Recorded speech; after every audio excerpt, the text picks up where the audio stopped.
Chapter 24. Watch Me Burn. Journal entry, 10th day, the 5th month, 708th year. It has been a day since my last entry.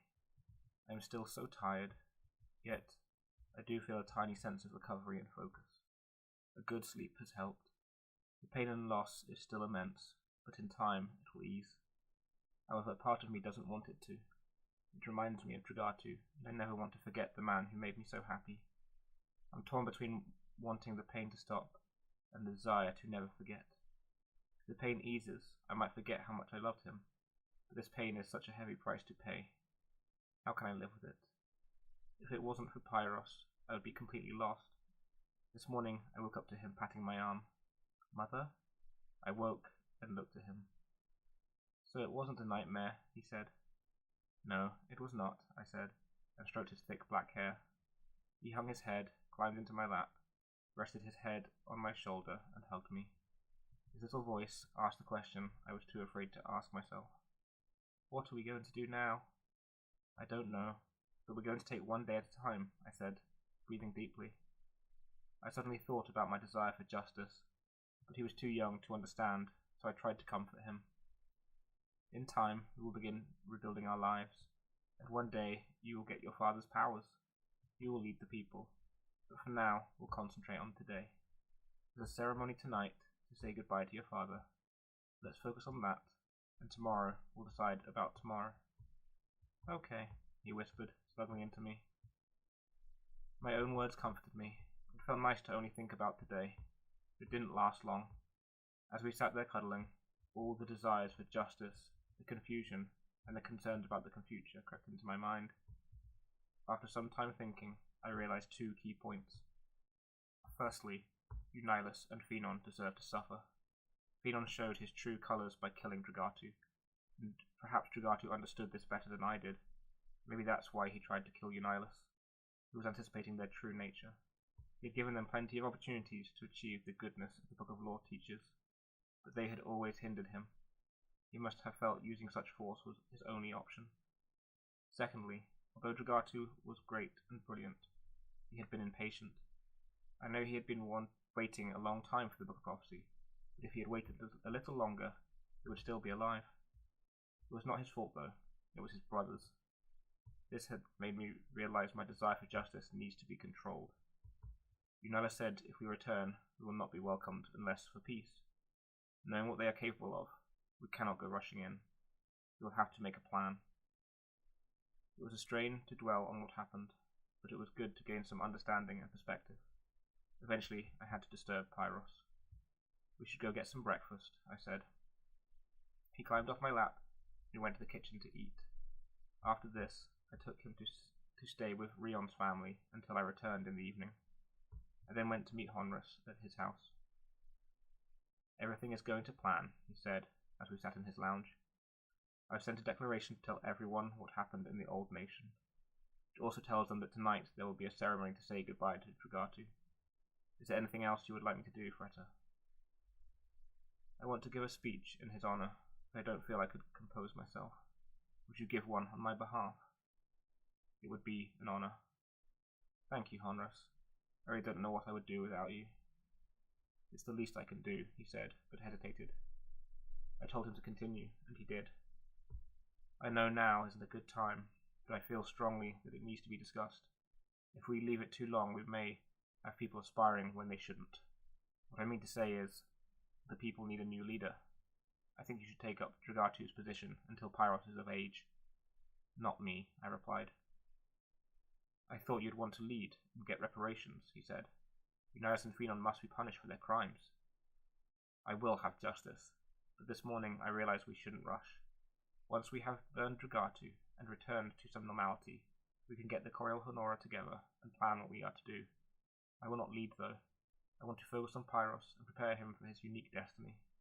I would ask for you to help in this. He would benefit greatly from your teaching and guidance. You've always been like a grandfather he never had. Would you continue to take up this role?" "I will help any way I can," he said, emotion straining in his voice. "He is a wonderful child, and I will teach him as if he were my own son. But what are we to do about our nation?" Who's going to lead? I smiled. He always thought of the people. He was like Dragatu in this. It's less complex than you think, I said. You were always Dragatu's most trusted friend, and the people love you. They will look to you for leadership now. I will send a declaration of my own, telling the people that you should lead. I'm sure they already believe it to be the case. They will accept you with open arms. Are you sure? He said, sitting back in his chair. Yes, I'm sure. It is too great an honor, Freta. Are you sure this is what you want things to be? Yes, things are best this way. Then I humbly accept, he said, leaning forward with conviction. I never thought I could be a leader, but Dragatu showed me how. I will do my best to lead, and I will help prepare Pyros for what he will inherit. I vow to fulfill this promise with the utmost commitment. I keep saying it, but I do mean it. Thank you, Honrus. I will see you tonight at the ceremony. I returned, wrote my declaration to the people, and readied myself for the ceremony. When twilight approached, I went to get Pyros. As we walked to the ceremony, we saw many people carrying torches that were unlit. I didn't really take much notice of it at the time.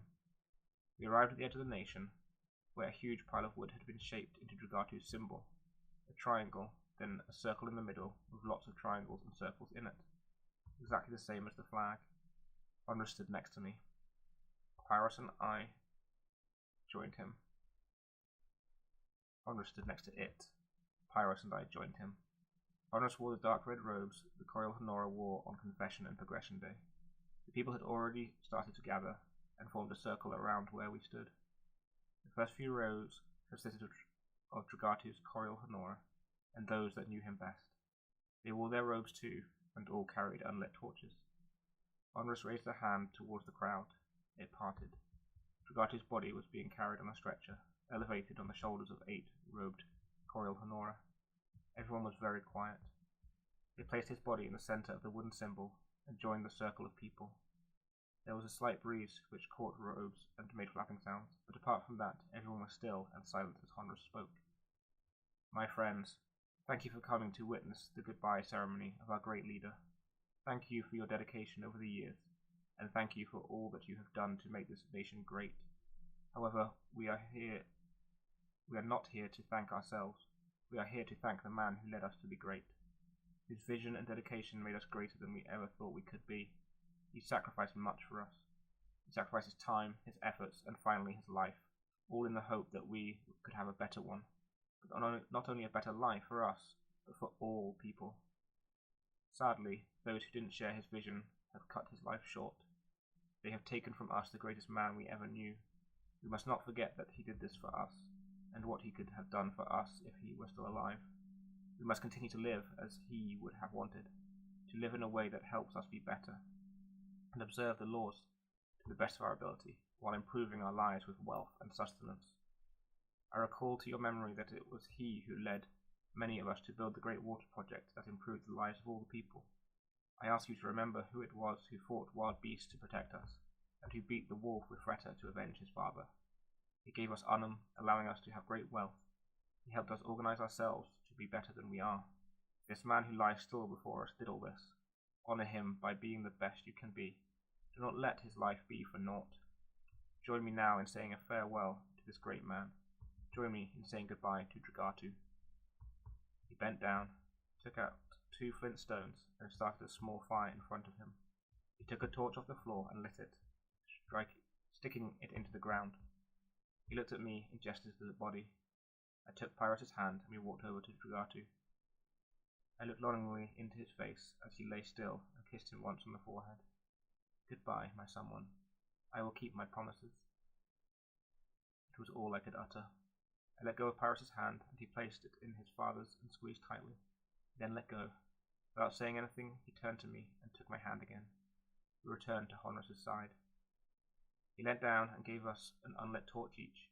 He picked up the one he had lit and walked towards the symbol, setting the corners ablaze.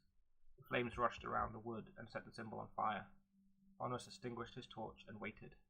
Once the body began to burn, he stepped forward and relit his torch from the flames close to Dragatu. As he did, he raised his voice above the crackling of burning wood. His gift was fire. He used his gift to light our lives. Those who promise to live as he did, and light the lives of those around them with their own actions, come partake of his flame, that it may burn forever in your hearts. He looked at me, gesturing to the torch. Pyrrhus and I stepped forward, and he lit our torches with his. Then a few Coriolanora came forward and lit theirs from ours. Once theirs burned brightly, they walked away and lit more torches. The fire spread from one person to another until the thousands of torches burned as one. The fires burned bright in the darkness. I began to cry. I was so thankful for the beautiful ceremony that I had been able to say a final goodbye. We all stood in reverence. Tears blurred my vision as I watched the symbol burn. Finally, his body was totally consumed, and he was gone. Not long after that, I noticed people returning to their homes in silence. I stayed with Pyrrhus, and so did Honrus and the Coriolanora, all dressed in their dark red robes. We watched until the flames died away. As the firelight faded, the darkness began to encroach on us. I turned to those that were there and thanked them for their loyalty to Dragatu over the years. On his 18th birthday, Pyrrhus will inherit Dragatu's gift, I then said. I hope you will be as loyal to him as you were to Dragatu. Until then, we will continue to live as he wanted. Thank you again for the beautiful ceremony. It was time to leave, and I walked through the crowd, Honrus on one side and Pyrrhus on the other. People bowed their heads as we passed.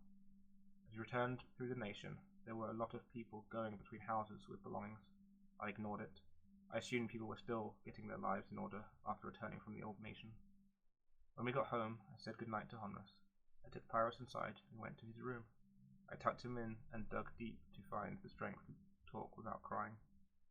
You have been very strong. Your father would have been proud. I am very proud of you, Pyrrhus. I promise that in time it will become easier to cope with the pain and emptiness you feel. I stroked his black hair away from his eyes. Struggling with my emotions, I looked at his tear-stained face. What happens if I forget him? He whispered. What happens if I'm not all I should be? What happens if I'm not strong like he was? My heart nearly broke as I saw the fears we shared for the future. Dragatu's death seems to have awoken a lot of fear in us all. Oh, my son, do not fear your destiny. You will be as strong as he was if you want to be. I will help you, love you, protect you, and you will be what you want to be. We will never forget him. Your father spoke to me before he died. He told me to tell you that he loved you. He told me to tell you about the Book of Prophecy. It is a book he tried to retrieve from his brothers. He wants you to have this book, and together we will achieve this goal one day. Your father also kept a journal, and you can read it whenever you want. I will also write in it like he did. When you're ready, you can write in it too. But for now, do not worry. Everything we do will honor him, and you will be a great leader. When I finished, I saw something different in his eyes, determination that I hadn't seen before. Thank you, he said. I will not fear. I will not let you or father down. I know you won't, I said, using my sleeve to wipe my tears. Try and get some rest. Tomorrow we'll have a fresh start and decide what we want to do for the day. Does that sound good? Yes, he replied. He turned on his side, facing away from me. As I left the room, I heard him mutter softly, I will make you proud, father. Then he was quiet. I went to Dragatu's and my room, but it all seemed so empty without him. I took a blanket, picked up his journal, and returned to Pyrrhus's room. It was becoming a comforting habit. He was breathing heavily and already deep in sleep as I entered. The day's events had clearly exhausted him. I sat in the chair by his bed once more and wrote all that had happened. And now Dragatu is gone, but his journal remains. I will protect it and cherish it. I'm so proud of Pyrrhus for his bravery. He may be afraid because he's still young, but I can already see he has determination, like his father. I will keep our promises and find a way to get the Book of Prophecy.